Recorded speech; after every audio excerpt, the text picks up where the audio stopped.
ఒక పెద్ద నది ఒడ్డున తీపి పండ్లు పండే ఒక పెద్ద మామిడి చెట్టు ఉండేది. ఆ చెట్టుపై ఒక తెలివైన కోతి ఉండేది. అటువైపు నదిలో ఒక పెద్ద మొసలి నివసించేది. ఇద్దరూ స్నేహితులుగా మారారు. రోజూ కోతి మొసలికి మామిడి పండ్లు ఇచ్చేది. ఇవి తిను, చాలా తీపిగా ఉంటాయి అని కోతి అనేది. మొసలి తన ఇంటికి వెళ్లి తన భార్యతో కోతి ఇచ్చిన మామిడి గురించి చెప్పింది. ఆ కోతి రోజూ ఇంత తీపి పండ్లు తింటుందంటే దాని గుండె ఎంత తీపిగా ఉంటుందో అని ఆమె ఆశ్చర్యపోయింది. తర్వాత రోజు మొసలి కోతిని వంచించి నా ఇంటికి రా, నా భార్యకు నిన్ను కలవాలని ఉంది అని చెప్పింది. కోతి ఆనందంగా మొసలి వీపు మీద ఎక్కిపోయింది. నదిలో సగం దూరం వెళ్లిన తర్వాత మొసలి అసలు ఉద్దేశ్యం చెప్పింది.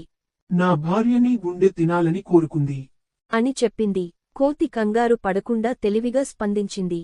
నాకు ముందే చెప్పలేదే, నా గుండె చెట్టుపైనే ఉంది అంది.